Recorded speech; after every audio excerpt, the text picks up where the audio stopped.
मैं परमेश्वर का धन्यवाद करता हूं क्योंकि वो जीवित परमेश्वर है, सामर्थी है, विश्वास योग्य है। वही सनातन से सनातन काल के लिए स्थिर है। जब भाई देश मेरा परिचय दे रहे थे, परिचय बहुत महत्वपूर्ण है क्योंकि परिचय एक व्यक्तित्व के जीवन को, उसके प्रभाव को, उसकी सामर्थ्य को प्रकट करता है। तो भाई ने जो कुछ मेरे बारे में बताया वो उतना था जितना वो जानते हैं। ठीक इसी तरह से परमेश्वर जो सनातन है, अगम्य है, विराट है, इस पृथ्वी का स्वामी है, उसका परिचय कौन दे सकता है?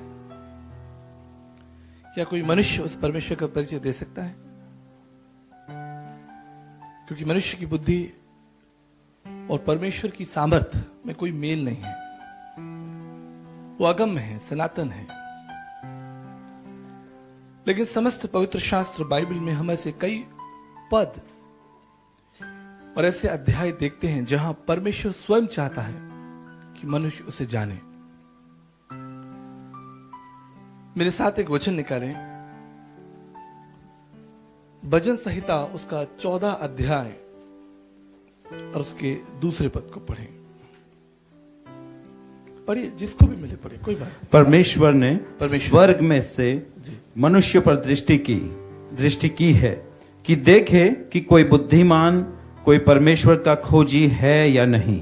जी, ये बड़ा सुंदर और बड़ा प्रभावशाली वचन है। ये परमेश्वर की इच्छा को प्रकट करता है। परमेश्वर की इच्छा है कि आप उसे जाने। मेरा जन्म एक ऐसे परिवार में हुआ जहां मेरे माता पिता और माता पिता के कुछ लोग, परिवार के कुछ लोग प्रभु यीशु मसीह के शिष्य थे, और तमाम हमारे परिवार और कुटुंबी और मेरी वाइफ, मेरी पत्नी, धर्मपत्नी दीप्ति भटनागर जी का पूरा कुटुंब, पूरा परिवार परमेश्वर को नहीं जानता था। लेकिन जब मैं 14 साल का हुआ तब मेरे जीवन में एक जिज्ञासा थी कि मैं उस परमेश्वर को जानूं। हम यूपी से रहते हैं, आगरा से मैं बिलोंग करता हूं। तो उस समय लाइट्स, इलेक्ट्रिसिटी का बड़ा प्रॉब्लम हुआ करता था नाइट के समय में। तो मैं छत पर, जब हम रात के समय में सोते थे, तो मैं तारों को देखता था, चंद्रमा को देखता था और सोचता था कि हु मेड इट, किसने इसे बनाया है। फिर हम गुलाब की खुशबू को देखते हैं, गुलाब का जो फूल है उसको देखते हैं, उसमें कितनी सुंदर खुशबू आती है। कैसे वो खुशबू वहां पहुंच गई? कैसे भांति भांति के पक्षी जो हैं वो आसमान में उड़ रहे हैं? और ये मनुष्य जो सबसे बहुमूल्य है, सबसे महत्वपूर्ण है, ये कैसे जीवित प्राणी बन गया? और ये सब कुछ इसलिए था क्योंकि मैं परमेश्वर को जानना चाहता था। उस परमेश्वर को जानने के लिए मैंने अपने जीवन के 20 साल, लगभग 20 साल धर्मशास्त्रों का अध्ययन किया। पवित्र बाइबल के साथ साथ भारतीय दर्शन, जिसको हम 9 दर्शन कहते हैं, 544 ग्रंथ, वेदांत दर्शन, 4 वेदों को, 108 उपनिषदों को, 18 पुराण, ये लगभग 544 किताब है।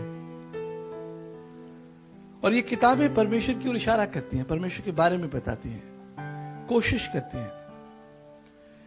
लेकिन संसार की किसी भी पुस्तक को पढ़िए, भारतीय दर्शन में लिखा है, ब्रह्म सत्य, जगत मिथ्या, केवल परमेश्वर ही सत्य है, बाकी सब झूठ है। एकम ब्रह्म द्वितीय नास्ति, केवल एक परमेश्वर है, 2 नहीं है। अंत में ऋषि वेदव्यास जी ने कहा, नैति नैति केनापि जानम, और कोई भी व्यक्ति उस परमेश्वर को नहीं जानता।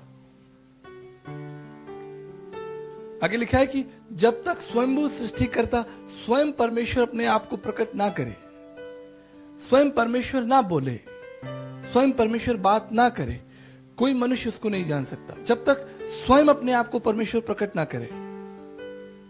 उदाहरण, भाई हितेश मेरे बारे में पास्टर साहब से या आपसे कभी कभी बात करते होंगे, लेकिन आज मेरा सौभाग्य, आपके बारे में भी मुझसे बात करते थे, पास्टर साहब के बारे में बात करते थे, आपकी विशेषताओं की, आपकी सेवा के बारे में। ये सुनने में तो बहुत अच्छा लगता है, लेकिन प्रत्यक्ष, आज मैं प्रत्यक्ष आपके सामने खड़ा हूं और मैं इसका आनंद ले रहा हूं, इसका अनुभव ले। जब तक स्वयं परमेश्वर हम पर अपनी महिमा को प्रकट ना करे, क्या कोई मनुष्य उसे जान सकता है? अगर आप यशाया उसका 6 अध्याय पढ़ेंगे, वहां लिखा है यशाया जब परमेश्वर की उपस्थिति में खड़ा है तो वो कह रहा है कि I am dying in the presence of God. मैं परमेश्वर की उपस्थिति में मरा जा रहा हूं, मेरा प्राण निकल रहा है। Because he is A Holi God, क्योंकि वो पवित्र परमेश्वर है और कोई उसे देख नहीं सकता। मूसा ने परमेश्वर से कहा कि परमेश्वर मैं आपको देखना चाहता हूं। परमेश्वर ने कहा कि मूसा अगर कोई प्राणी मुझे देख ले तो वो जीवित नहीं रहेगा। मैं सनातन परमेश्वर हूं, पवित्र, इतना पवित्र परमेश्वर हूं कि यहां तक कि स्वर्गदूत भी अपनी आंखों को उसके सामने बंद कर लेते हैं। तो जो स्वर्गदूत उसके सामने खड़े हैं वो उसे नहीं देख सकते, तो मैं और आप उसे कैसे देखेंगे? ये सब कुछ विराट था, असंभव था, लेकिन आज से 2000 साल परमेश्वर ने इस भेद को, इस सनातन भेद को हम पर प्रकट किया। इसलिए कुलुसियों का पत्र कहता है कि जो आदि से गुप्त था वो मनुष्यों पर प्रकट किया गया, जो गुप्त था वो प्रकट किया गया। ये सब कैसे हुआ, हम इसके विषय में आज संक्षेप से बात करेंगे। बहुत विस्तार से बात नहीं होगी, लेकिन संक्षेप में बात होगी। अगर आप पवित्र शास्त्र बाइबल पढ़ते हैं तो वहां आप देखेंगे कि परमेश्वर ने आदम और हव्वा को बनाया, उन्हें आशीष दी, उन्हें अदन की वाटिका में रखा और उन्हें स्वतंत्रता दी। और आदम और हव्वा बड़े आनंद के साथ परमेश्वर की उपस्थिति में, लिखा कि परमेश्वर की उपस्थिति में बैठकर परमेश्वर उनसे मिलने आते थे। स्वयं परमेश्वर आदम और हव्वा से बात करते थे। ये सब कुछ कितना सुंदर था। लेकिन एक दिन क्या हुआ, संसार में पाप आ गया और उस पाप ने परमेश्वर के साथ मनुष्य के उस संबंध को तोड़ दिया, खंडित कर दिया। अब हम बड़े ध्यान से देखेंगे कि परमेश्वर ने अदन की वाटिका से आदम और हव्वा को निकाल दिया। ठीक है, परमेश्वर ने आदम और हव्वा को बनाया, उन्हें आशीष दी, उन्हें स्वतंत्रता दी, पाप आ गया और परमेश्वर ने अदन की वाटिका से आदम और हव्वा को बाहर निकाल दिया। ये कहानी, ये दृष्टांत यहां खत्म हो जाना चाहिए। परमेश्वर ने अदन की वाटिका से निकाल दिया, बस ये कहानी खत्म हो जानी चाहिए। लेकिन क्या ये कहानी खत्म हुई? अगर ये कहानी खत्म होती तो ये बाइबल शायद 3 पन्ने की होती कि परमेश्वर ने मनुष्य को बनाया, उन्हें आशीष दी और पाप आ गया और सब खंडित हो गया, सब खत्म हो गया, पवित्र शास्त्र बाइबल पूरा हो गया। लेकिन याद रखिए, आपके हाथ में ये जो इतनी मोटी बाइबल है, इसके बारे में पौलुस कहता है कि ये तो अभी संक्षेप में लिखी गई, अगर इतनी लिखी जाती कि पूरी पृथ्वी पर नहीं समाती। ये तो संक्षिप्त है। अगर परमेश्वर की सारी महिमा को लिखा जाए, परमेश्वर के सारे भेद और प्रकाशन को लिखा जाए, तो इतनी बड़ी पुस्तक की वो जगत में नहीं समाएगी।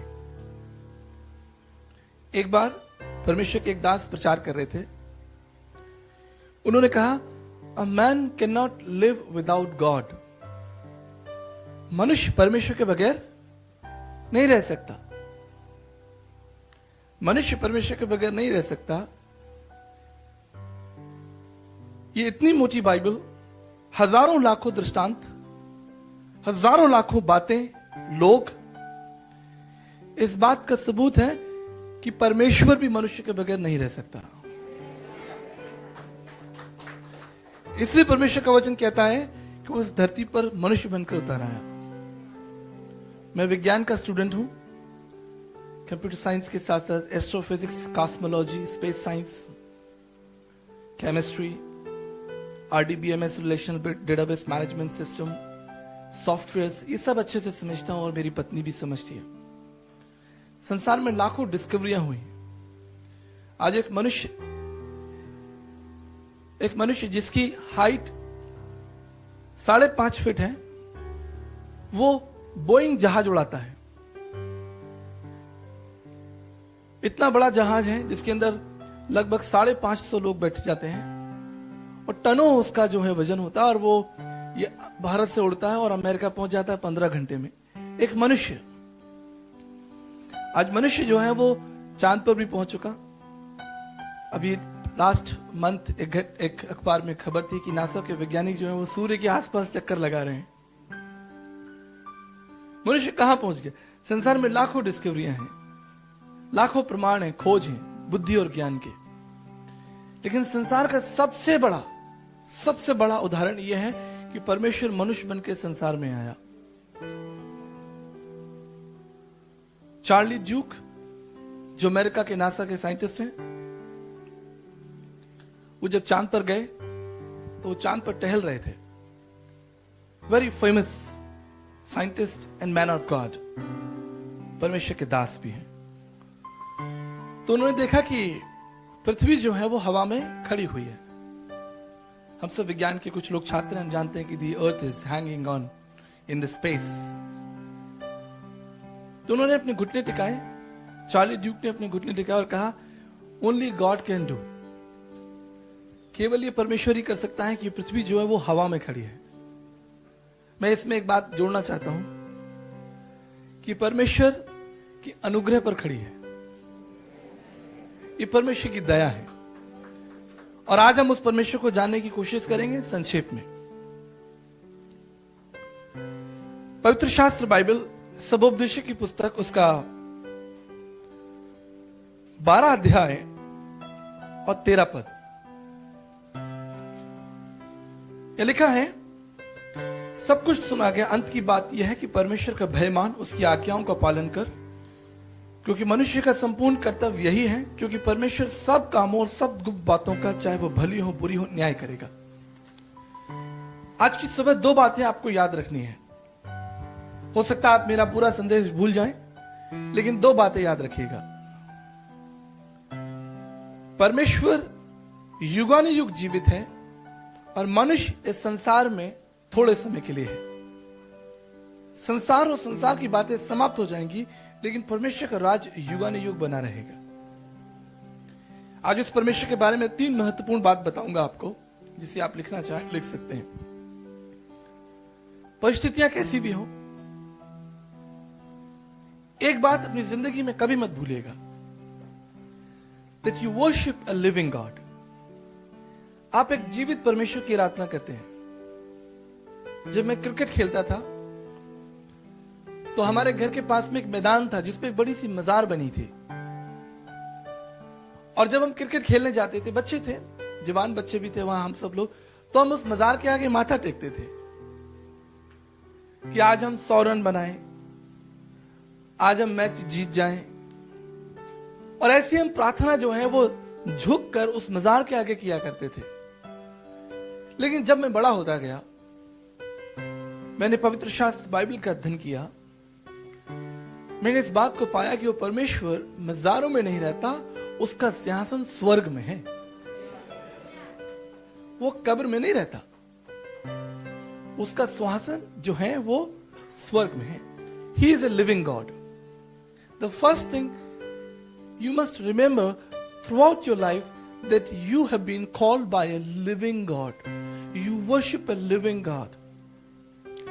6 नवंबर 1977 को एक रेल दुर्घटना हुई, और उस रेल दुर्घटना में मेरे जो दादाजी थे उनका देहांत हो गया। मेरे पिताजी उस समय जवान थे, और जब वो रेलवे स्टेशन पर गए तो उन्होंने अपने पिता के पार्थिव शरीर को देखा और वो डर गए।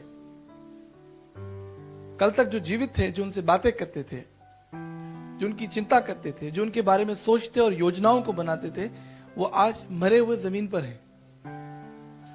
तब मेरे पिताजी को उनके पिताजी के कही हुई एक बात याद आई, जो मैंने अभी अपने बच्चों को समझा दिया है।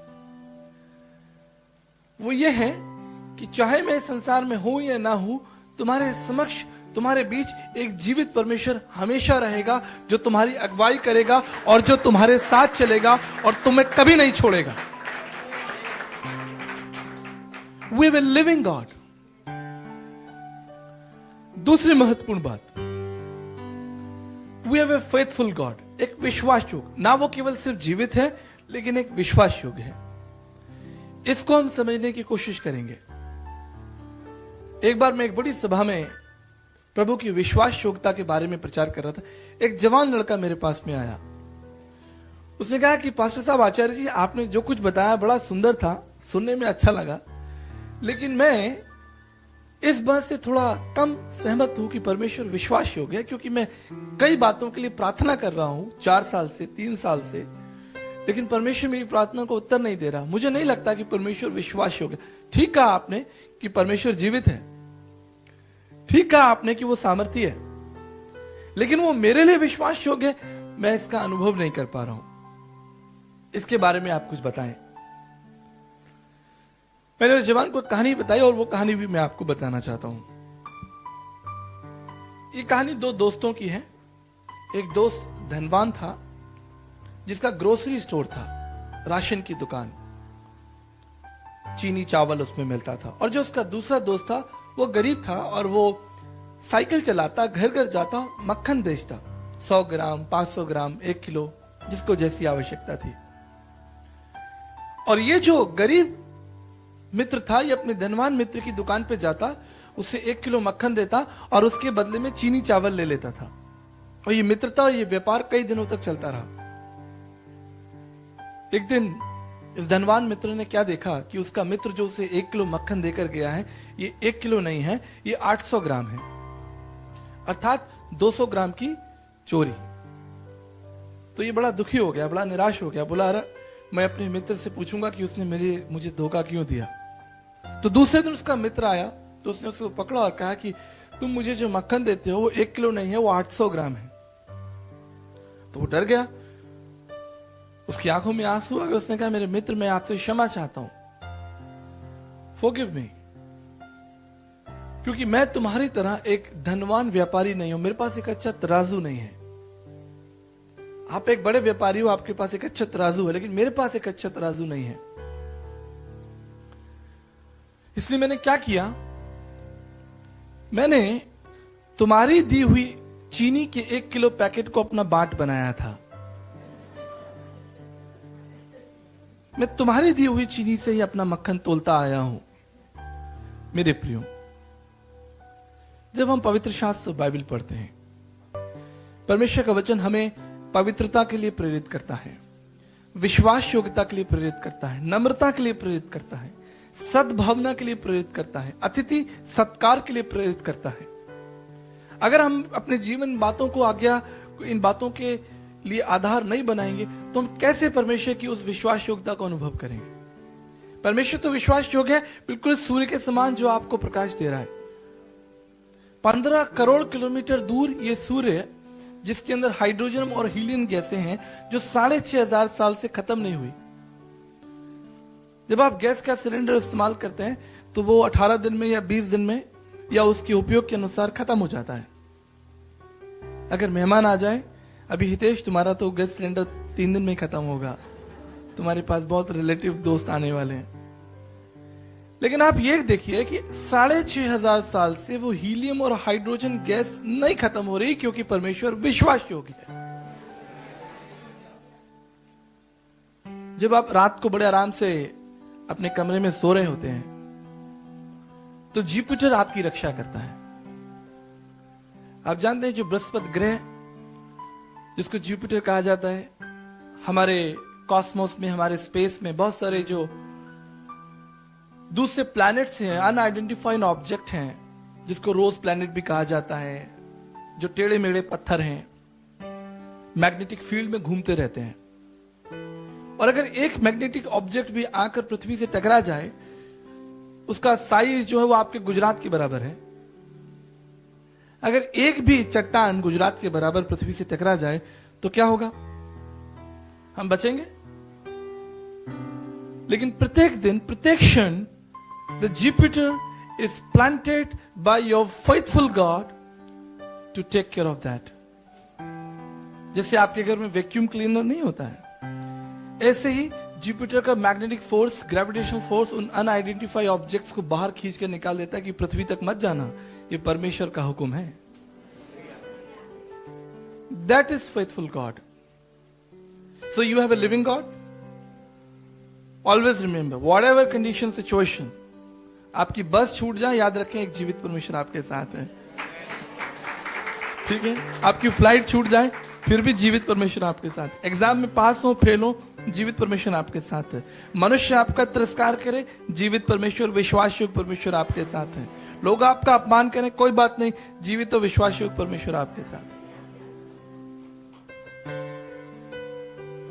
तीसरी महत्वपूर्ण बात, he is a omnipotent God. सर्व सामर्थ्य परमेश्वर। Bible says and God said let there be light, प्रकाश हो और प्रकाश हो गया। तो एक दिन मैं, कुछ साइंस के स्टूडेंट थे, एक कॉन्फ्रेंस चल रही थी, they were all atheist, they believe in creation model, कि नहीं ये जो संसार जो बना है वो कैसे कैसे, big bang theory and all that. And I was presenting the word of God and someone said कि आपकी बाइबल में लिखा है पहला वचन, and God said let there be light, प्रकाश हो, प्रकाश हो गया। तो सूरज तो था ही नहीं, प्रकाश कैसे हो गया? सूरज तो परमेश्वर ने चौथे दिन बनाया ना। Then what is the source of light? If sun is not the source of light, then what is? I said God himself is the source of light. स्वयं परमेश्वर ही प्रकाश का स्रोत है। जब हम ओमनीपोटेंट परमेश्वर के लिए बात करें, यिर्मयाह में लिखा है कि क्या परमेश्वर के लिए कोई काम कठिन है? Is it anything difficult for you? आप जब यहां बैठे हैं, बड़े आराम से बैठे हैं, रिलैक्स, इतना अच्छा एसी सुंदर आपका चर्च है, आप 1675 किलोमीटर पर आवर की स्पीड से घूम रहे हैं। आपको मालूम है? जो लोग कार चलाते हैं, बाइक चलाते हैं, अगर आप 100 की स्पीड पे चलाते हैं, 120 पे चलाते हैं, तो आपको झटका लगता है, स्पीड ब्रेकर आता है। नहीं भी स्पीड ब्रेकर होगा तो भी आपको एक सेंसेशन रहेगा कि हाँ गाड़ी चल रही है। लेकिन right now 1675 kilometre per hour the earth is rotating on it axis. 1675 kilometre प्रति घंटे की रफ्तार से ये पृथ्वी जो है वो हवा में घूम रही है, घूम रही है, घूम रही है, लेकिन आपको एक भी झटका नहीं लगता, because the Bible says we have a powerful God who holds it together. इतना सामर्थ्य परमेश्वर है। और इतना ही नहीं, 1,07,000 किलोमीटर प्रति घंटे की रफ्तार से आप सूर्य का भी चक्कर लगा रहे हैं। So there is a two speed, rotation and revolution. आप खुद भी घूम रहे हैं और सूर्य के चारों ओर भी घूम रहे हैं। इतना सामर्थ्य परमेश्वर है। हम किसी संत, महात्मा, गुरु, पीर, पैगंबर की आराधना नहीं करते। हम किसी ऐसे परमेश्वर की आराधना नहीं करते जो मजार में है। बाइबल कहती है तुम उसके लिए कौन सा मंदिर बनाओगे? क्या हम परमेश्वर के लिए मंदिर बना सकते हैं? Can we build a temple for God who is the source of life for everyone? वो इतना विश्वास योग्य परमेश्वर है। देखिए, वो सिर्फ मनुष्यों के लिए नहीं, वो चिड़ियों के लिए विश्वास योग्य परमेश्वर है। एक गौरैया, जो स्पैरो जिसे इंग्लिश में कहते हैं, छोटी सी गौरैया होती है, उदाहरण के लिए, वो अपने घर से, अपने घोंसले से खाना लेने निकलती है, लगभग 7 से 10 किलोमीटर तक दूर खाना लेने चली जाती है। और जब वो खाना प्राप्त कर लेती है, पा लेती है, तो उसको वापस आना है। कौन उसे वापस लाता है? अब उसके बच्चों के पास। आपका जीवित और विश्वास योग्य परमेश्वर जब वो उस चिड़िया का मार्ग नहीं भटकने देता, तो वो आपका मार्ग कैसे भटकने देगा? ये एक बड़ा प्रश्न है जिस पर आप मनन करें, चिंतन करें। हम जीपीएस यूज करते हैं। जीपीएस जब यूज करते हैं तो ये आपसे कहता है सीधे चलते जाओ, सीधे चलते जाओ। आप जीपीएस को चकमा दीजिए। जीपीएस आपसे कहता हो सीधे जाओ, आप राइट ले लीजिए, तो जीपीएस कहेगा ये बहुत बुरा आदमी है, ये जो है गड़बड़ करता है, मेरी बात नहीं मानता। ऐसा कहेगा? नहीं कहेगा, कोई बात नहीं। जीपीएस कहेगा कोई बात नहीं, आपने राइट ले लिया, मैं आपको फिर रीडायरेक्ट कर दूंगा, सही मार्ग पर कनेक्ट कर दूंगा। फिर आप लेफ्ट ले लीजिए, फिर भी वो आपको नहीं छोड़ेगा। आप जानबूझकर गलती कीजिए, वो फिर भी आपको सही मार्ग दिखाएगा। अगर ये मनुष्य का सॉफ्टवेयर जिसे जीपीएस अगर आपको नहीं छोड़ेगा, तो परमेश्वर का वचन, मैं तुम्हें कभी नहीं छोड़ूंगा और कभी नहीं छोड़ूंगा। That is a mighty God. एक वचन आपके सामने पढ़ना चाहता हूं, व्यवस्था विवरण उसका 10 अध्याय 14 पद। सुन, स्वर्ग और सबसे ऊंचा स्वर्ग और जो कुछ उसमें है सब परमेश्वर का है। जो कुछ स्वर्ग में है, व्यवस्था विवरण 10:14। अब अभी हम लोग तो गए नहीं है स्वर्ग, जब जाएंगे तब देखेंगे। लेकिन एज फार एज जब हम एस्ट्रोफिजिक्स एंड कॉस्मोलॉजी पढ़ते हैं तो हम जानते हैं कि ये यूनिवर्स कितना वास्ट है, ये ब्रह्मांड कितना वास्ट है। आज तक की रिसर्च के अनुसार मनुष्य केवल 4%, केवल 4% यूनिवर्स को डिस्कवर कर चुका है। 96% यूनिवर्स जो है वो अभी भी अनडिस्कवर है, जिसके बारे में साइंटिस्ट कहते हैं कि मनुष्य वहां तक कभी नहीं पहुंच सकता, डार्क मैटर, डार्क एनर्जी तक कभी नहीं पहुंच सकता। और लाखों करोड़ों अरबों प्लैनेट्स स्पेस में हैं। मैं ये इसलिए बता रहा हूं क्योंकि बाइबल कहती है स्वर्ग और सबसे ऊंचा स्वर्ग और जो कुछ स्वर्ग में है, एवरीथिंग बियॉन्ड दिस अर्थ, हमारे जो अर्थ की जो 4 लेयर्स हैं, जो लास्ट लेयर है, उसके बाद स्वर्ग शुरू हो जाता है, आसमान शुरू हो जाता है, आसमान का परमेश्वर है। तो एक बार मैं मेरी पत्नी एक दुकान में थे, वो जो गोल्ड स्मिथ जो डायमंड्स वगैरह बेचते हैं, वो कुछ वो मेरे मित्र थे, वो जयपुर में जैन परिवार से हैं, तो उन्होंने मुझे एक हीरा दिखाया। कहते हैं आचार्य जी देखिए ये हीरा जो है छोटा सा हीरा है, बहुत स्मॉल हीरा, ये 3.5 लाख रुपए का है। Very tiny very small diamond is cost 3 lakh rupees, 3.5 lakh rupees. बोला अच्छा, कहते हैं इसको आप इन्वेस्ट कर लीजिए। बोला नहीं मैंने तो इन्वेस्ट कर दिया। कहते कहां? मैं बोला स्पेस में, हमारे ब्रह्मांड में एक प्लैनेट है जिसका नाम कैंक्री 55E है। बोले कैंक्री 55E ये क्या होता है? मैंने कहा ये जो कैंक्री 55E है ये बहुत बड़ा प्लैनेट है, ये पृथ्वी से दुगना बड़ा है, और इसकी दूसरी विशेषता यह है कि ये पूरा प्लैनेट ही हीरे का है। ये आपका छोटा सा ये हीरा जो है टुकड़ा, हमने इन्वेस्ट किया है कैंक्री 55E में, because the Bible says even that planet belongs to my God who holds and has everything.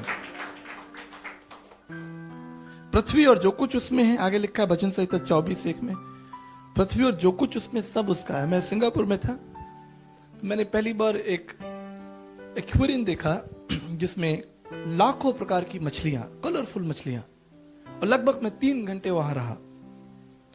बड़ा एक्वेरियम है वो, उसमें छोटी छोटी मछलियां, हरी, गुलाबी, नीली। मैं देखकर इतना आश्चर्यचकित हुआ, और तब मुझे ये वचन याद आया कि जो कुछ पृथ्वी में है वो सब यहोवा परमेश्वर का है,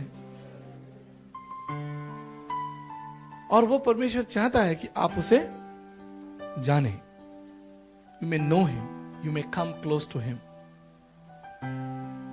और वो इतना विराट परमेश्वर जिसके बारे में हम इतनी देर से बातचीत कर रहे हैं, why that God became man and dwelt among us?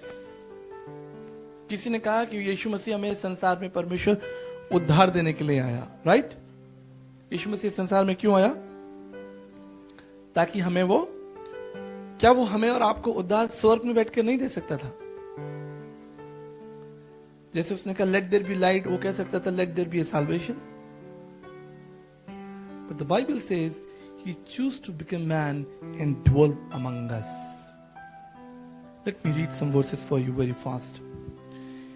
परमेश्वर ने अपने प्रेम की भलाई, रोमन्स 5:8, रोमियो का खत उसका 5:8 परमेश्वर ने अपने प्रेम की भलाई हम पर इस रीति से प्रकट की कि जब हम पापी थे तो मसीह यीशु हमारे लिए मर गया। इस वचन पर जरा ध्यान दीजिए। जब हम पापी थे प्रभु यीशु मसीह हमारे लिए मर गया। मृत्यु एक संसार का सबसे कड़वा विषय है। मुझे याद है मैं एक बार जयपुर से बैंगलोर की हवाई यात्रा में था, और एक बड़ा सीवियर टर्बुलेंस हुआ फ्लाइट के अंदर। वो इतना सीवियर टर्बुलेंस था कि हवाई जहाज जो है वो पत्ते के समान हवा में लड़खड़ा रहा था। सारे लोग जो इधर बैठे थे वो इधर हो गए, इधर पायलट लगातार अनाउंसमेंट कर रहा था, I think there is some technical problem and you know we are facing, एक बड़ा दुविधा है, but I am trying my best. पूरे जहाज के अंदर धनवान लोग, योग्य लोग, पढ़े लिखे लोग सूखे पत्ते की तरह कांप रहे थे। चारों तरफ से रोने, चीखने और चिल्लाने के बाद मृत्यु का भय। कौन मृत्यु के भय से बच सकता है?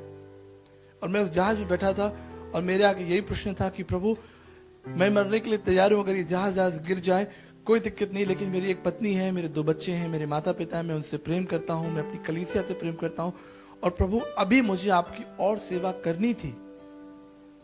क्या मुझे ये मौका मिलेगा कि कि अभी इस भारत देश के अंदर हम लाखों करोड़ों लोगों को आपके बारे में बताएं, क्या ये मृत्यु मेरे लिए आखिरी दिन होगा?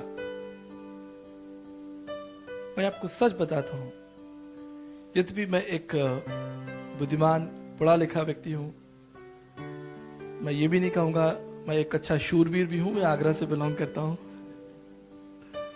आई कम फ्रॉम आगरा, तो जो आगरा की जो बेल्ट है थोड़ी शूरवीरों की बेल्ट है। लेकिन मृत्यु का भय जो है वो वास्तव में खतरनाक है। कोई व्यक्ति मृत्यु का सामना नहीं करना चाहता। एक बड़े अच्छे मेरे फौजी मित्र हैं, 1965-71 में कर्नल, सीनियर कर्नल हैं। उन्होंने सारी लड़ाइयां लड़ी। जब मैं उनके संग बैठ के बात कर रहा था तो उन्होंने बताया कि एक बड़ा बम फटा, ग्रेनाइट फटा उनके पास में, और वो एक गुफा के अंदर छुपे हुए थे, और वो 3 घंटे बेहोश रहे, और 3 घंटे बाद जब उन्हें होश आया तब उन्होंने सबसे पहले ये देखा कि क्या मैं जिंदा हूं, मेरे हाथ पैर, मेरी उंगलियां ठीक हैं। तो उन्होंने कहा कि आचार्य जी, वास्तव में मृत्यु का भय बहुत खतरनाक है। हम इसके बारे में बात नहीं करते, इसके बारे में सोचते नहीं, but in the history there is someone who is deliberately ready to test the death. कोई है जो मेरे और आपके लिए इस मृत्यु को चखने के लिए तैयार है। लिखा है हिब्रू चैप्टर 2 वर्स 9 में, मसीह ने हमारे लिए मृत्यु को चखा। हिब्रू चैप्टर 2:9, रोमन्स 5:6, जब हम निर्बल थे वो हमारे लिए मर गया। Why? मेरे प्रियो, आप यहां पर सब समझदार लोग बैठे हैं, योग लोग बैठे हैं, प्रभु को प्यार करने वाले लोग बैठे हैं।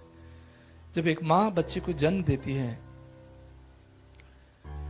एक जीवन को जीवन देने के लिए उस मां को उस मृत्यु की समानता में होकर जाना होता है। She has to shed the blood to give life. जब परमेश्वर को भाया कि वो मुझे और आपको नया जीवन दे, मुझे और आपको पापों से बचा ले, बाइबल कहते ही वॉज रेडी इनफ, वो इतना तैयार था कि उसने मृत्यु को, उस भयानक मृत्यु को भी चखने के लिए पीछे नहीं हटा। मैं सन 2005 से 2008 तक प्रचार करता था। देश और दुनिया की सबसे बड़ी सभाओं में मैंने प्रचार किया, चाहे न्यूजीलैंड हो, कनाडा हो, अमेरिका हो, भारत की सबसे बड़ी सभाओं में प्रचार करने का मुझे सौभाग्य मिला। लेकिन एक दिन 8 नवंबर सन 2008 मैं आईसीयू में खड़ा था, और मेरी बेटी आर्निका जो पैदा हुई थी वो आईसीयू की नर्सरी में रखी हुई थी। उसके चारों ओर वेंटिलेटर्स, मशीन्स, उसके ग्लूकोज, व्हाटएवर, एक आईसीयू के अंदर, जैसा आप समझ सकते हैं, मशीन के अंदर। मेरे प्रियो, उस समय ये बुद्धिमान योग शूरवीर पागलों की तरह रो रहा था। बड़ी सी बड़ी सभाओं के अंदर खड़े होकर मिनिस्टर्स, अधिकारी, डॉक्टर एपीजे अब्दुल कलाम को मैंने सुसमाचार दिया, सामने बैठाकर। भारत की पार्लियामेंट में 3 बार प्रचार किया,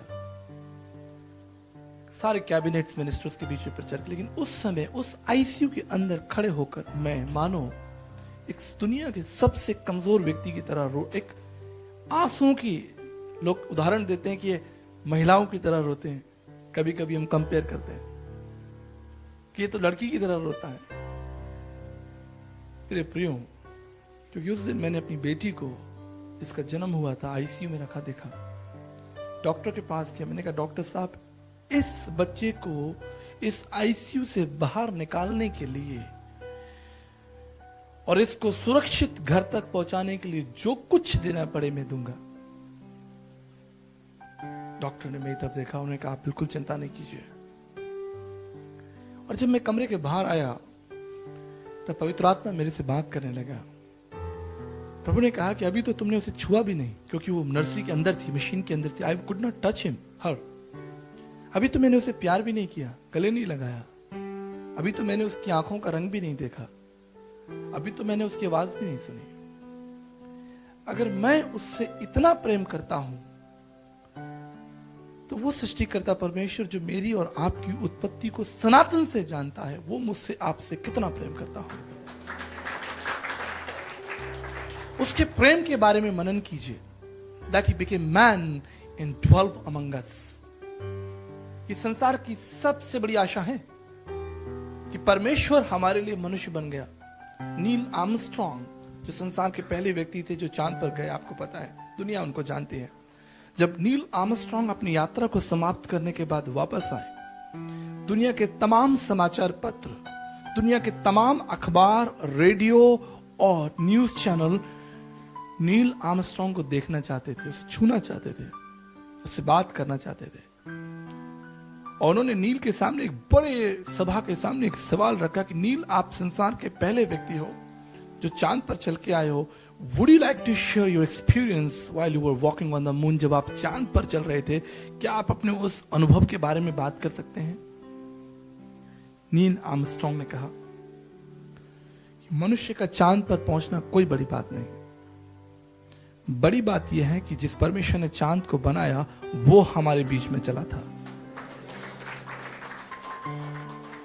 उस यीशु को जानिए।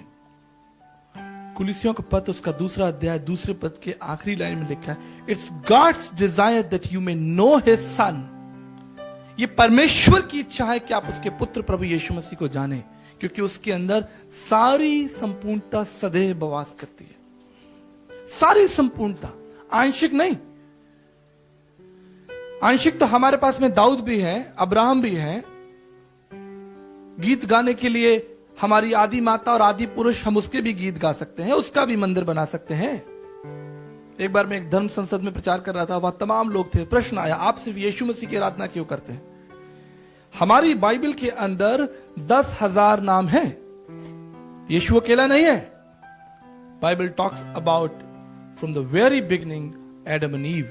हम उसका भी तो मंदिर बना सकते थे, हम उसकी भी तो पूजा कर सकते थे, उसके भी तो गीत गा सकते थे। हम संसार के एक बहुत विश्वास योग्य व्यक्ति नूह, जिसके बारे में लिखा है उसने जो कुछ उससे कहा गया उसने किया, और उसके द्वारा जिंदगी संसार में वापस आ गई। हम उसका भी तो मंदिर बना सकते थे, उसकी भी तो पूजा कर सकते थे, नूह के बारे में भी तो गीत लिख सकते थे, हम अब्राहम के बारे में भी तो बात कर सकते थे, अब्राहम का भी मंदिर बना सकते थे। वो नॉट।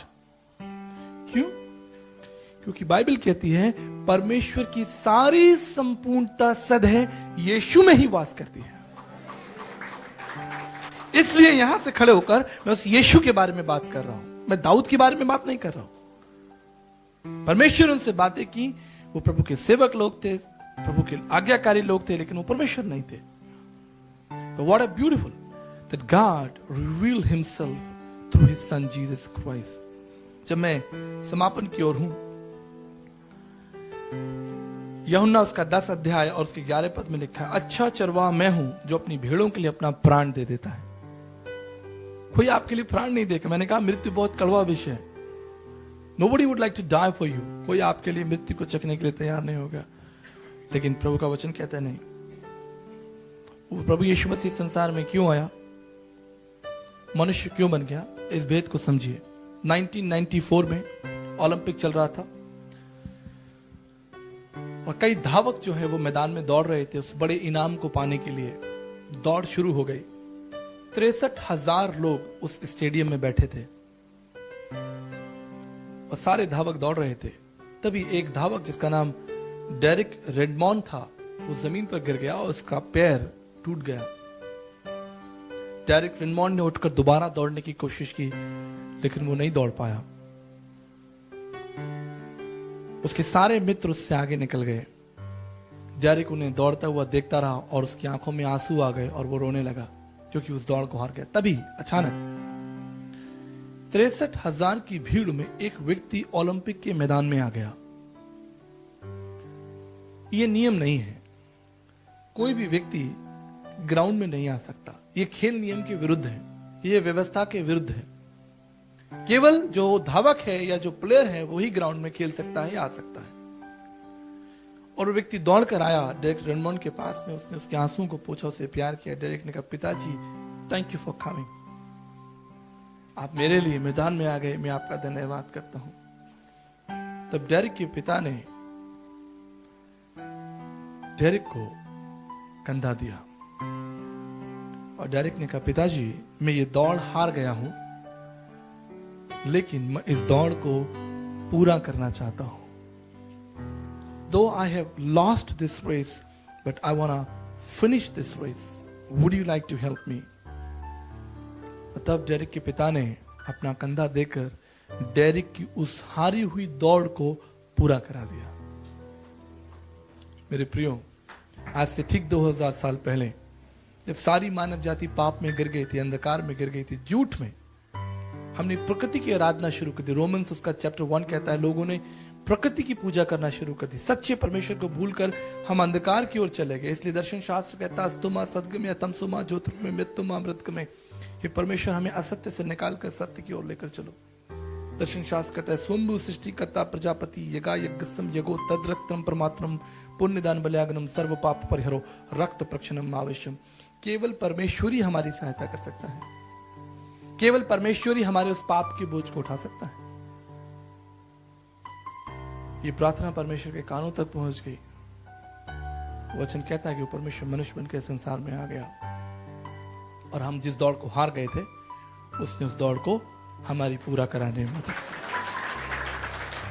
जब मैं समाप्त कर देना चाहता हूं, आपका ध्यान आकर्षित करना चाहता हूं क्रूस की तरफ. मुझे नहीं मालूम यहां कोई क्रॉस या क्रूस के कोई चिन्ह है या नहीं, लेकिन आप समझते हैं. There is no need. Cross नहीं भी है, कोई दिक्कत नहीं, लेकिन आप इसको समझें. क्रूस जो है वो मृत्यु का चिन्ह है, अपमान का चिन्ह है, पीड़ा का चिन्ह है. और प्राचीन समय में बड़े अपराधियों को क्रूस की भयानक सजा दी जाती थी, बड़े अपराधियों को. और जो क्रूस था वो एक अंधकार की गुफा में रखा जाता था, और जिस व्यक्ति को क्रूस की मृत्यु दी जाती थी उसे निकाल कर उसके हाथों में सौंप दिया जाता था. The cross was sign of death and pain. जैसे फांसी का फंदा या बंदूक जिससे आप किसी की जान ले सकते हैं, ये कोई अच्छी चीज तो नहीं है. और इस क्रॉस को एक दिन यीशु मसीह के हाथों में दिया गया. The sign of death, the sign of pain was given to Lord Jesus Christ. And then what happened? Jesus kissed it, embraced it. यीशु मसीह ने उस क्रूस को गले लगा लिया. और आप जानते हैं क्या हुआ? जिससे लोग डरते थे, जिससे लोग छिपते थे, जिसे गुफाओं में छुपा कर रखा जाता था, जिसका नाम मृत्यु का चिन्ह था, दुख और पीड़ा का चिन्ह था, आज वो परमेश्वर की अनुग्रह का चिन्ह है, उसकी दया और प्रेम का चिन्ह है. जिससे लोग छिपते थे, आज उसके ऊंचे स्थानों पर लगाया जाता है. और करोड़ों करोड़ों लोग, वैज्ञानिक, डॉक्टर्स, इंजीनियर, साइंटिस्ट उसके आगे दंडवत करते हैं. इमेजिन अगर यीशु इस लकड़ी के जीवन को बदल सकता है, उसके इतिहास को बदल सकता है, तो वो मेरे और आपके जीवन को क्यों नहीं बदलेगा? उसने कहा है थ्रू माई ब्लड. हम बच्चे देखते हैं, जैसे बच्चे आगे बैठे हैं, माता पिता का डीएनए इनके अंदर है, ठीक है. आज हम परमेश्वर की संतान क्यों हैं? इसलिए हैं क्योंकि we carry the DNA, we carry the blood of our Lord Jesus Christ. इसलिए उत्पत्ति का वो परमेश्वर जिसने आदम की वाटिका में आदम और हवा को निकाल दिया, वो वापस उनके पीछे आया, और आज भी वो आपके पीछे हैं, तभी आप यहां पर हैं.